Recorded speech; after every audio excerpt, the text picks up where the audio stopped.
Hace apenas unas semanas tenían lugar en los Estados Unidos de América unas elecciones a la presidencia del gobierno y cada vez que esto sucede, exactamente cada 4 años, se habla de que con la posibilidad de un nuevo gobierno, el nuevo ejecutivo saque a la luz lo que se conoce como información oculta.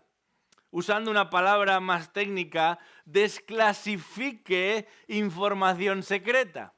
Información secreta que afecta a los gobiernos anteriores acerca de asuntos que han tenido lugar o que están teniendo lugar, pero que se han mantenido ocultos, escondidos para la mayoría. En esta mañana algo sucede similar con el pasaje que tenemos por delante, pero no va a ser un gobierno de turno, un gobierno cambiante, sino el Rey de los cielos, el que de alguna manera saque a la luz, desclasifique información oculta acerca de asuntos que habían tenido lugar o que estaban teniendo lugar, pero que resultaban desconocidos para la mayoría. Desconocidos para la mayoría, pero esencial para todo el mundo, fundamental para todo el mundo. De ahí la importancia de que Jesús los traiga a la luz. Os invito a abrir vuestras Biblias en el capítulo 13 del Evangelio de Mateo, donde estaremos leyendo los versículos 33 al 35. Mateo capítulo 13, versículo 33 en adelante. Dice así la palabra de Dios. Les dijo otra parábola. El reino de los cielos es semejante a la levadura que una mujer tomó y escondió en 3 medidas de harina hasta que todo quedó fermentado. Todo esto habló Jesús en parábolas a las multitudes y nada les hablaba sin parábola, para que se cumpliera lo dicho por medio del profeta cuando dijo: abriré mi boca en parábolas, hablaré de cosas ocultas desde la fundación del mundo.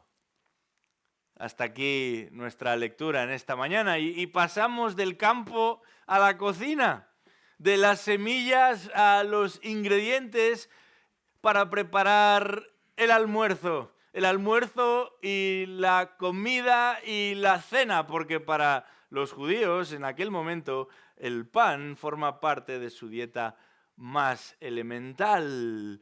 Sigue siendo algo común de lo que nos habla aquí Jesús, cotidiano, comprensible, pero no necesariamente sencillo de entender. De hecho, este texto que acabamos de leer ha suscitado multitud de debates y discusiones entre los comentaristas a lo largo de la historia del estudio de la Biblia. Esta es una de las parábolas más cortas que nos encontramos en esta serie del capítulo 13 de Mateo, pero una de las más complejas, sobre todo si no prestamos atención a los énfasis que nos encontramos en los versículos mismos, pero también en los que preceden y en los que siguen al texto que hemos leído. Los discípulos, una vez en la casa, después de haber abandonado la algarabía de la multitud, se dirigen a Jesús, según nos indica el versículo 36, y le piden que explique con mayor detenimiento el significado de la parábola del trigo y de la cizaña. Pero bien podrían haberle preguntado por el significado de esta que acabamos de leer, porque a diferencia con lo que sucede con las otras parábolas, donde la explicación, donde la aclaración ya forma parte de la parábola, aquí no hay aclaración, aquí no hay explicación. No hay notas de pie de página que puedan ayudar a referir o a contrastar lo que Jesús acaba de mencionar. De manera que va a ser el propio contexto, lo que viene antes y lo que viene a continuación del texto, lo que nos ayude a entender hacia dónde quiere dirigirnos el Señor por medio de esta parábola de la levadura. ¿Qué es lo que pretende Jesús enfatizar aquí acerca del reino de los cielos? Porque no hemos de despistarnos, no hemos de olvidarnos. El tema central sigue siendo el reino de los cielos. Este ha venido siendo el asunto en el que Jesús se está centrando a lo largo de este Evangelio de Mateo. Con parábolas o sin parábolas, Jesús predica acerca del reino de los cielos. Desde el momento en el que se hace público a las multitudes y su ministerio empieza a caminar de una manera visible allá por el capítulo 4 de este mismo Evangelio de Mateo, Jesús se ha dedicado a hablar, Jesús se ha dedicado a enseñar, Jesús se ha dedicado a proclamar acerca de este reino de los cielos. Pero especialmente por medio de estas parábolas, de esta serie de parábolas que comenzaron en el capítulo 13 de este Evangelio de Mateo, Jesús va a ampliar más detalles acerca de este reino de los cielos. Y llegamos, después de unas cuantas parábolas, al versículo 33 de este capítulo 13 de Mateo, y Jesús va a señalar 3 características más acerca de este el reino de los cielos. 3 elementos que nos describen el impacto, la irrupción de este reino de los cielos. Un reino de los cielos que crece poderosamente, providencialmente y proféticamente. Estos son los 3 elementos que estos versículos nos señalan. Así que comencemos por el primero de ellos. El reino de los cielos crece poderosamente. Versículo 33 de Mateo 13. El reino de los cielos crece poderosamente. Vamos a leer de nuevo este versículo. Dice ahí, les dijo otra parábola.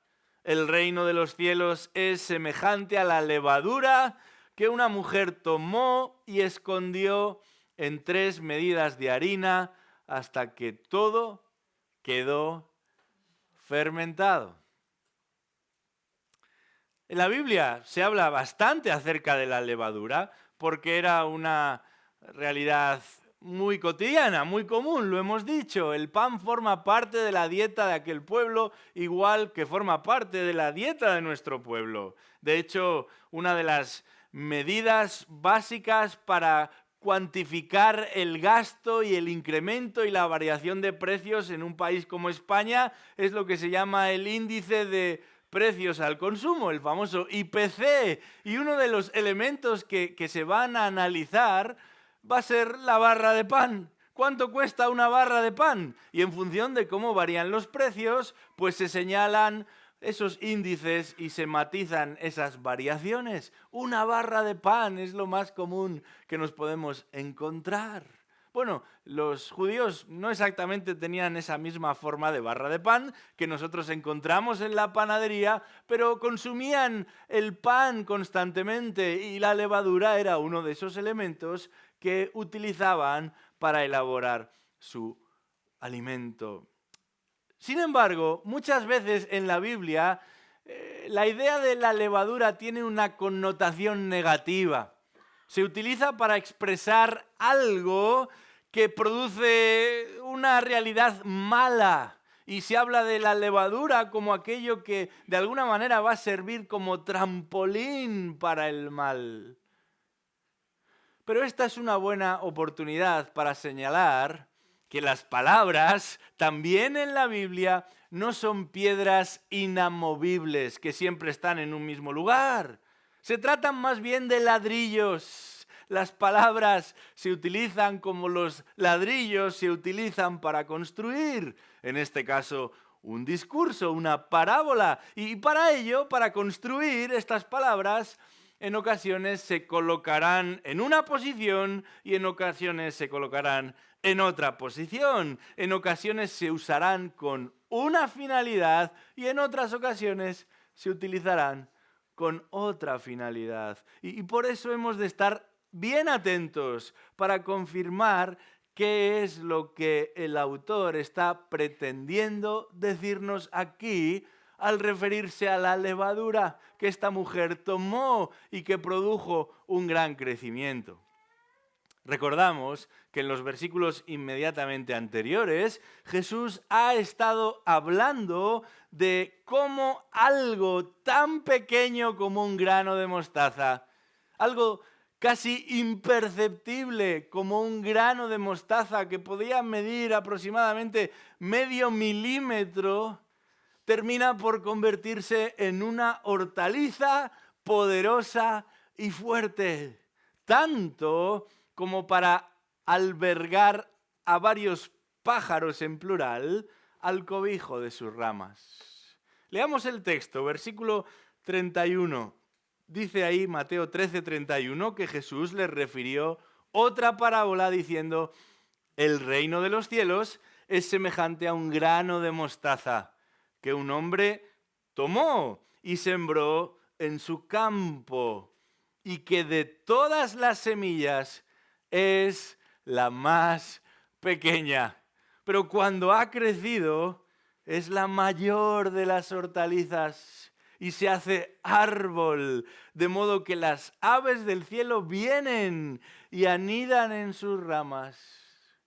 Esto es lo que precede a la historia de la levadura que Jesús nos está contando a continuación. Y por eso esto mismo es lo que Jesús está enfatizando aquí. No se refiere a la levadura como una fábrica del mal o un potenciador de lo malo, como algunos comentaristas han querido interpretar. Más bien habla de la levadura como ese potenciador de un impactante desarrollo. El potenciador de un poderoso crecimiento en este reino de los cielos o de este reino de los cielos. Y qué mejor que la levadura para ilustrar esta verdad.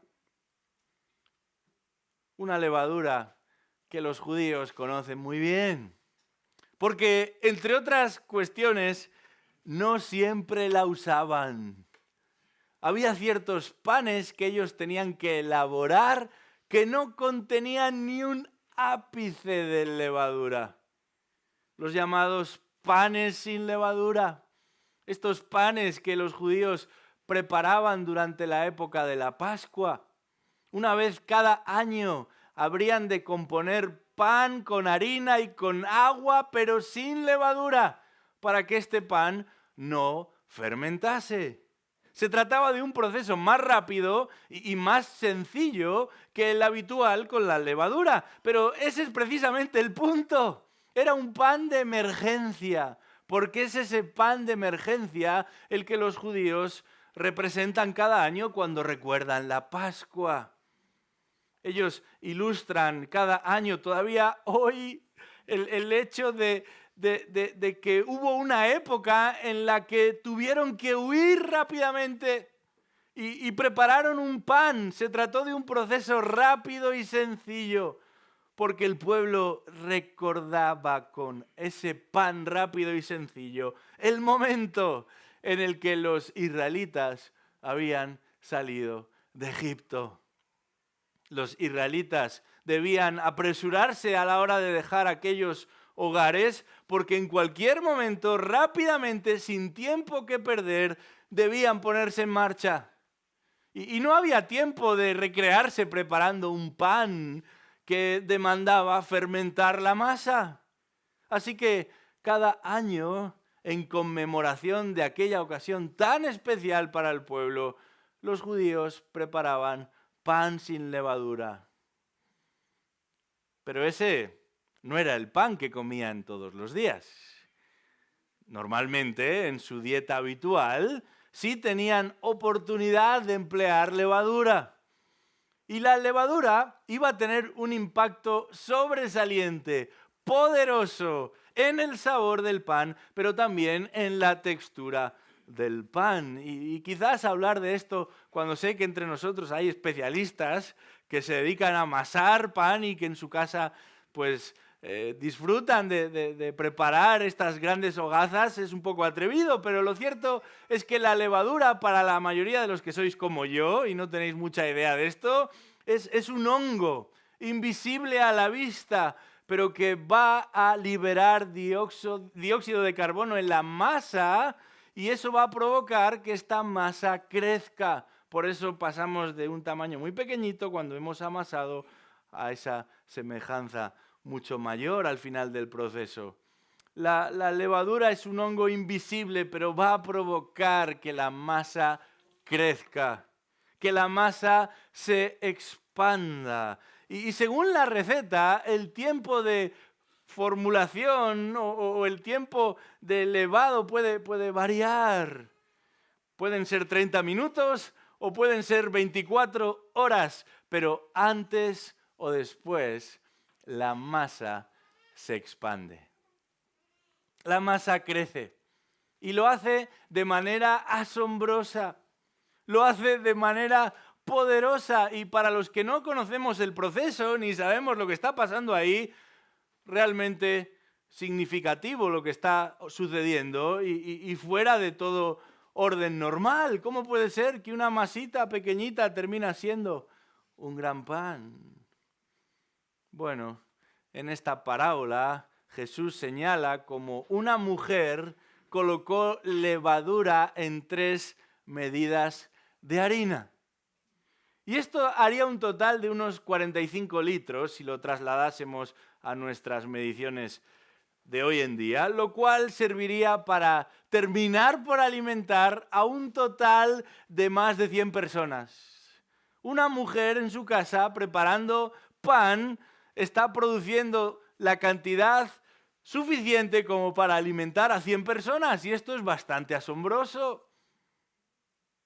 Para aquellos judíos que conocían bien el efecto de contar o no contar con la levadura en su pan, lo que Jesús les está explicando por medio de esta sencilla parábola resulta muy evidente, muy claro. Este es el punto. De algo prácticamente imperceptible, Dios conforma otra realidad verdaderamente grande, verdaderamente visible, abundante, exuberante. Y dice Jesús, así es el reino de los cielos. De algo aparentemente invisible, Dios está construyendo, conformando algo grande, visible, abundante, exuberante. Esta es la primera característica que este texto nos pone por delante acerca del reino de los cielos. El reino de los cielos crece poderosamente.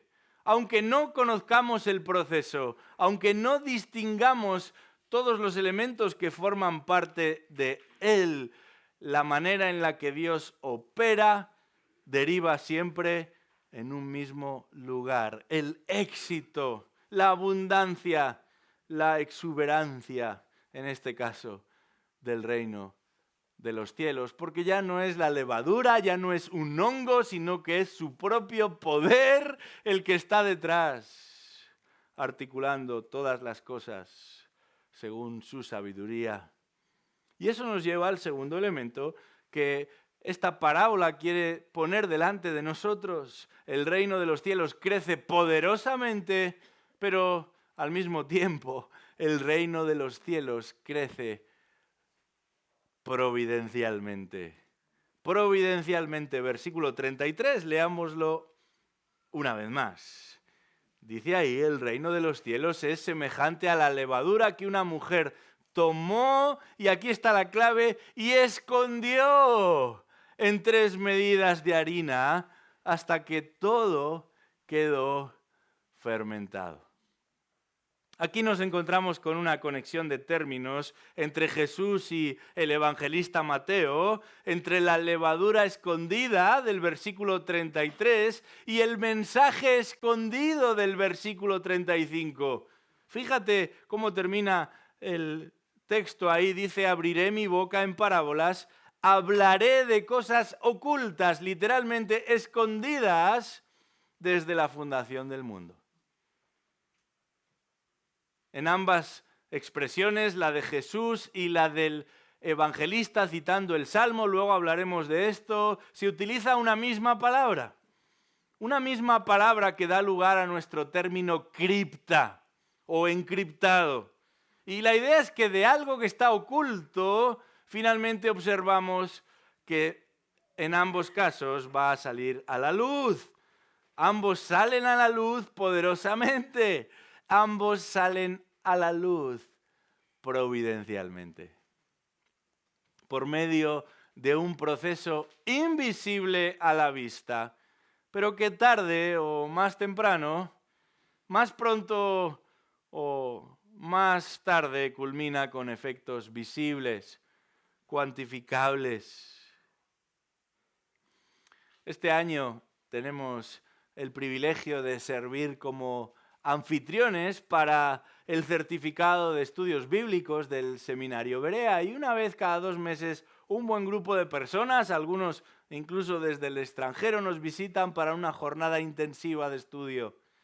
Y en nuestra congregación hay más de 20 estudiantes que forman parte de esta clase y que fielmente realizan las tareas cada semana. Bueno, eso espero, no estoy del todo seguro. No quiero mirar ahí en las fichas a ver quién hace las tareas y cuándo y cómo.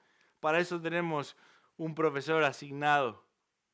Pero en esta sección del curso, la tarea que se ha previsto es la lectura del Antiguo Testamento. Y esa lectura del Antiguo Testamento hay que completarla en un máximo de 8 semanas. En la medida de lo posible, a mí me gusta acompañar a los estudiantes también y trato de hacer la tarea que ellos tienen que hacer. Y en estos días estaba releyendo el libro del Éxodo. Algunos están todavía en el libro del Éxodo, otros ya habrán pasado al siguiente.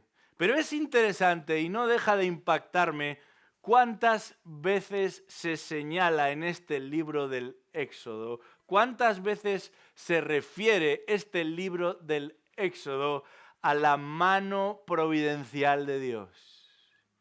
Una mano providencial desde el principio reservando a un Moisés del peligro de ser matado por todos esos soldados que vigilan a los hebreos. Una mano providencial de Dios que preserva la vida de Moisés en el desierto durante 40 años hasta que está en condiciones de regresar a Egipto para rescatar a su pueblo. Una mano providencial de Dios que va a diseñar un plan en el que aparentemente todo está saliendo mal, pero sin embargo ese va a ser el camino de liberación. Y una y otra vez el faraón se niega a responder a la petición de Moisés y su hermano Aarón. Y parece que cada vez la puerta se hace más pequeña y se cierra de manera irremisible para que estos hebreos abandonen el país. Y sin embargo, en la medida en la que el corazón del faraón se cierra y se hace más duro, las oportunidades para los hebreos son cada vez mejores, porque Dios está obrando providencialmente. Y la mano providencial de Dios se ve también en la manera en la que Él diseña el recorrido de salida de esa tierra de Egipto y llegada a la tierra prometida. Si nos vamos unos capítulos anteriores al libro del Génesis, nos daremos cuenta de que algunos de los patriarcas iban a Egipto y volvían como el que va de excursión a la playa y regresa. Unos cuantos días y ya están allí preparados. Esto mismo había hecho José para enterrar a su padre Jacob, con una gran comitiva, unos cuantos días, y ya está de regreso en su casa en Egipto. ¿Por qué el pueblo va a tardar 40 años en cruzar ese mismo camino?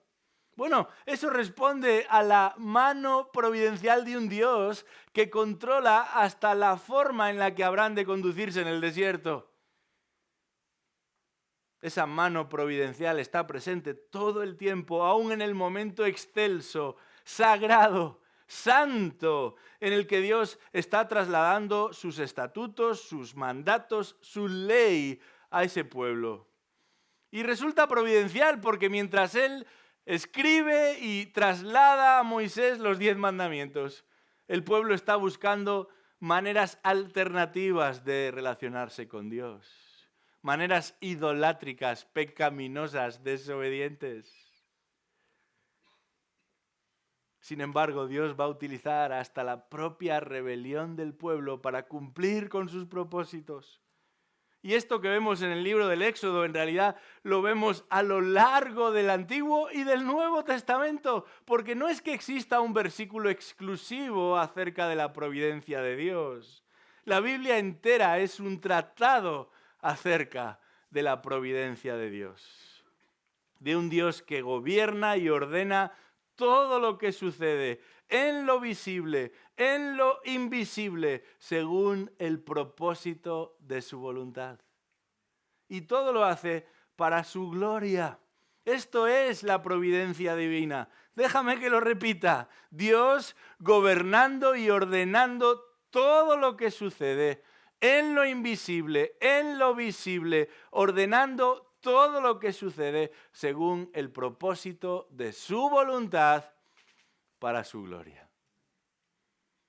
Esto que observamos incontables veces a lo largo de la Escritura, aunque los personajes bíblicos no sean conscientes de ello y no sepan lo que realmente está ocurriendo, es lo que esta parábola nos describe aquí.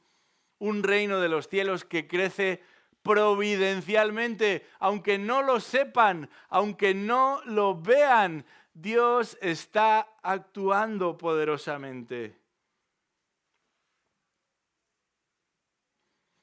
En el siglo XVII se estudió bastante este asunto de la providencia, pero nadie como Stephen Charnock, un puritano bastante popular en su época, lo expresó y lo trabajó de una forma más sobresaliente. Escribió lo siguiente: no nos corresponde a nosotros, que solo conocemos en parte acerca del ayer y no sabemos nada acerca del mañana, cuestionar al Dios infinitamente sabio qué es eso que estás haciendo, ni instruirle a Él sobre sus métodos y acciones. Esto es algo con lo que todos luchamos cuando se producen situaciones que no entendemos. Esto es algo que todos enfrentamos cuando tenemos que lidiar con circunstancias que no nos gustan. Esto es algo que los discípulos estaban también experimentando ante esta explicación que Jesús les daba acerca de las parábolas. Porque ellos querían que el reino se hiciese público ya. Ellos querían que todo ese poder se manifestase de manera inmediata ya. Ellos querían convencer con la espada a los que todavía estaban algo desconcertados. Ellos querían imponer con la espada a los que todavía no se habían doblegado a la enseñanza de Jesús. Y esta parábola, como tantas otras, confirma que los tiempos del Señor son los tiempos del Señor. Y como son los tiempos del Señor, son los mejores. Los caminos del Señor son los caminos del Señor. Y como son los caminos del Señor, son los mejores. Porque sus caminos son mucho más altos que nuestros caminos. Y su entendimiento es absolutamente perfecto, tal y como Él es perfecto. En todo lo que concibe y en todo lo que es en sí mismo. A lo largo de la Escritura recibimos un llamado constante a descansar en la sabiduría de Dios. Dice el Salmo 46, deteneos y entended que yo soy Dios, engrandecido, encumbrado, exaltado entre las naciones y también en la tierra. El llamado en la Escritura ante cualquier circunstancia que podamos enfrentar es el de no buscar en otros o a otros, no acudir a otros, sino al Señor. No podemos resolver lo que no está en nuestras manos resolver. Por eso hemos de detenernos y de entender, dice el Señor, que solamente Él es el Señor. que solamente Él está encumbrado sobre todo y sobre todos, que solamente Él está engrandecido por encima de los cielos y por encima de la tierra también. Y aquí es donde el resto de la Escritura va a desarrollar más y se nos informa que es precisamente a través de Jesucristo que Él va a estar exaltado por el cielo y en el cielo y también en la tierra. Es a través de este Emmanuel, dice la Escritura, que ese Dios con nosotros va a anular y a derrotar y a borrar el poder del mal. Pero lo va a hacer de la manera más imprevista, más impredecible, más impactante, más providencial, por medio de su propia muerte. ¿Quién hubiera escrito ese guión? Por supuesto que los discípulos de Jesús no hubieran escrito ese guión, porque van a ser ellos mismos, y particularmente el más celoso de todos, Pedro, el que intenta impedir una vez tras otra que Jesús tenga que morir. Al punto de que esa noche en la que es entregado va a coger una espada y va a atacar a un soldado, tratando de impedir que Jesús tenga que morir. Pero los caminos del Señor son otros, porque sus caminos son más altos que nuestros caminos y su sabiduría es superior a la nuestra.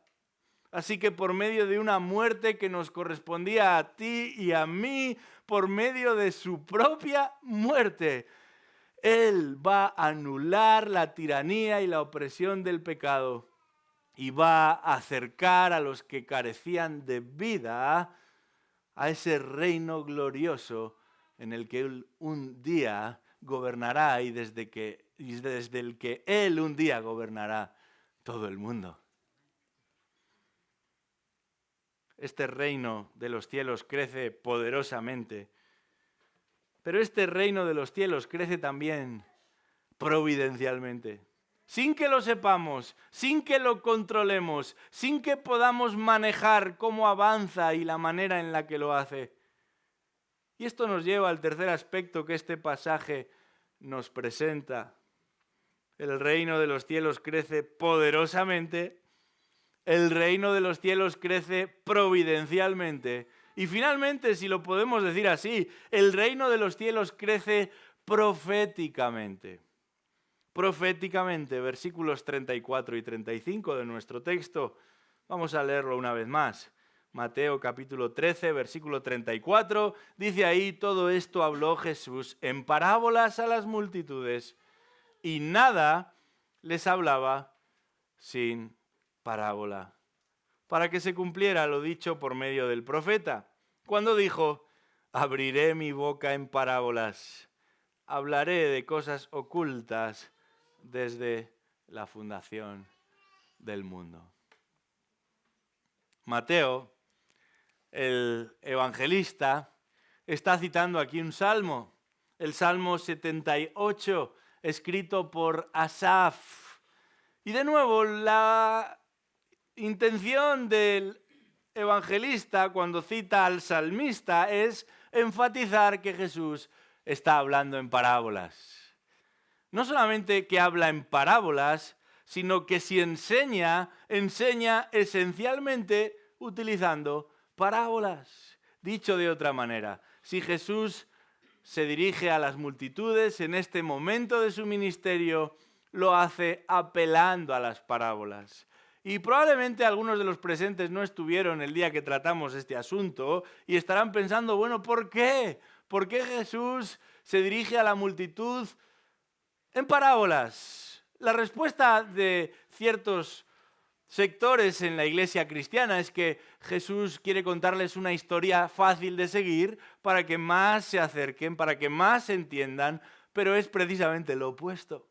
El Señor Jesucristo nos lo clarifica en este mismo capítulo, en el versículo 13 de Mateo 13. Dice ahí: por eso les hablo en parábolas, porque viendo no ven, y oyendo no oyen ni entienden.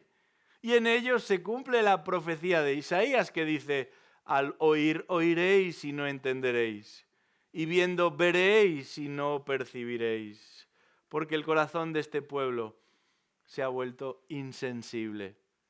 y con dificultad oyen con sus oídos, y sus ojos han cerrado, no sea que vean con los ojos y oigan con los oídos y entiendan con el corazón y se conviertan y yo los sane.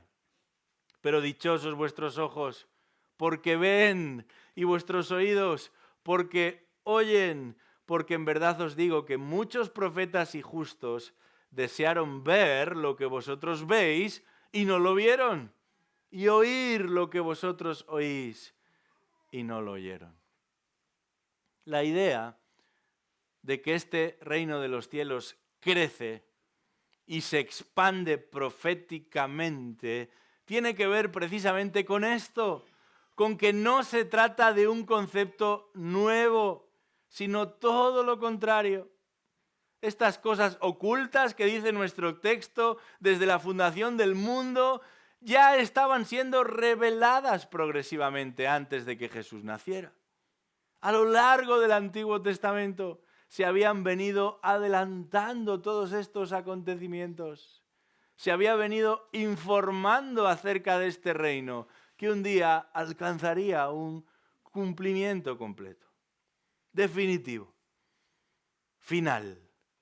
Pero Jesús, y aquí está lo especial del Evangelio, se encarnó, se hizo hombre para revelar que el Rey se sentará en el trono, para dar a conocer a los pueblos que su gloria sería visible e incuestionable, evidente, deslumbrante a todos los que de él, de este reino, lleguen a formar parte. Qué interesante que Jesús se hace hombre en el momento en el que el mundo está gobernado por un hombre que quiere ser igual a Dios, el emperador, que se sienta en un trono al que todos veneran. Qué interesante que Jesús se hace hombre siendo Dios para salvar a los hombres. Y aquí está la cuestión definitiva, la cuestión clave, porque en aquel día la mayoría de los presentes entendió las dos primeras lecciones de la parábola. Estaban familiarizados con el pan, conocían de los efectos de la levadura, sabían que crecía poderosamente, sabían que crecía providencialmente sin que nadie estuviese ahí controlando cada uno de los pasos, pero no escucharon a lo que se había venido anunciando proféticamente. No hicieron caso de lo que se había venido enseñando proféticamente. Y esto es lo que Jesús está tratando de señalar al hablarles en parábolas, al referir profecías pasadas. Jesús está tratando de señalar quiénes son parte y quiénes no son parte, quiénes pertenecen al reino de los cielos y quiénes no pertenecen al reino de los cielos. Porque no hay ninguna duda de que ese reino se expande y crece poderosamente, providencialmente. Pero la pregunta, aunque sencilla, resulta crucial también en esta mañana. Definitiva, final, igual que lo que este reino significa. ¿Eres parte del reino de los cielos? ¿Haces parte del reino de los cielos? El reino de los cielos se ha acercado. ¿Te has arrepentido de tus pecados? El reino de los cielos se ha acercado. ¿Has creído en el Evangelio? Esto es lo que Jesús vino a confirmar en su generación y las generaciones que estaban todavía por venir. Esto es lo que muchos no han entendido. No lo entendieron aquel día, no lo han entendido aquí todavía hoy. El reino de los cielos se ha acercado y ellos se acercan a la iglesia y uno no sabe muy bien a qué. Si a dormir, si a pasar la mañana, si a hacer amigos, si a conversar, si a tomar pastel. El reino de los cielos se ha acercado y uno no sabe muy bien qué es lo que hace la gente cuando se acerca a este lugar. ¿Qué viene buscando? ¿Qué trata de obtener? A lo mejor alguna ayudita económica, a lo mejor cierto camino para encontrar un trabajo, A lo mejor relaciones que de otra manera se le han venido privando. A lo mejor algo de cariño ya que se encuentra solo y desvalido en esta ciudad. A lo mejor algo de limpiar su conciencia porque quizás no lleva la vida que debería. A lo mejor un grupo con el que conectarse y trazar ciertas oportunidades y disfrutar de experiencias comunes. A lo mejor un Dios al que de vez en cuando le rinda pleitesía. El reino de los cielos se ha acercado, pero hay personas aquí, igual que las hubo allí cuando Jesús hablaba, que ni se han arrepentido ni han creído en el Evangelio. El reino de los cielos se ha acercado y algunos están mirando el reloj porque les preocupa más el momento de salir. El reino de los cielos se ha acercado, pero ellos desconocen a este Jesús. No le consideran como un rey. No le interesa que Jesús reine y ocupe el único lugar de preeminencia en su vida. Prefieren seguir siendo ellos los que se sientan en un trono deforme, aunque hacia sus ojos y en sus ojos les parece lo mejor que han conocido. El reino de los cielos se ha acercado y me temo que hay personas aquí que nunca gustarán de él. El reino de los cielos se ha acercado y me temo que hay personas que están más preocupadas por su autoestima que por ponerse de rodillas y confesar su pecado delante de él. El reino de los cielos se ha acercado y creo que hay personas aquí que están molestas por lo que estoy diciendo en este momento, porque no han entendido nada. El reino de los cielos se ha acercado y un día este rey volverá para llevarse a los suyos y castigar severamente a los que le han resistido. El reino de los cielos se ha acercado. Y en lugar de estar llorando y clamando a Dios por la condición de nuestras almas, estamos aquí esperando a que el tiempo pase. El reino de los cielos se ha acercado y tú estás perdiendo el tiempo.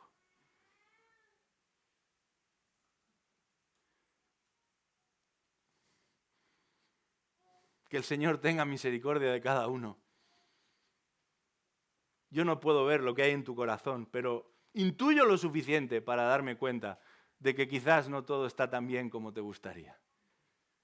Y solamente Él, por su misericordia, la que tú no mereces, puede traer vida donde solamente hay muerte y olor a muerte. Hay personas aquí que ya huelen a muerte.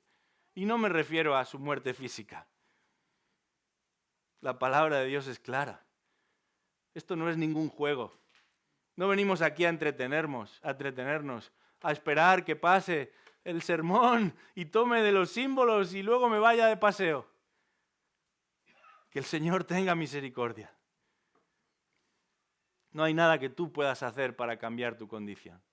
Solamente Dios en Cristo puede redimirte, puede comprarte, puede lavarte por su sangre y traer vida donde solamente hay rebelión y orgullo espiritual. Que la palabra de Dios agite en nuestros corazones. No es el tiempo de perder el tiempo confiando en que habrá un mañana y un pasado y un día después. El Espíritu de Dios penetre en cada corazón como una espada. Dios tenga misericordia, porque el reino de los cielos se ha acercado. Y en su primer acercamiento fue Cristo quien fue a la cruz y fue castigado. Pero dice la Escritura que un día será Él el que regrese con vara de hierro y romperá los dientes de todos aquellos que claman en contra de Él. Y ese será el principio del tiempo final, en el que todos seremos juzgados, algunos para gloria y otros para un infierno que no se agota, que no se termina, un horno de fuego, como dice el texto, en el que habrá crujir de dientes y lágrimas, muchas lágrimas, porque los que no han llorado antes tendrán que hacerlo después.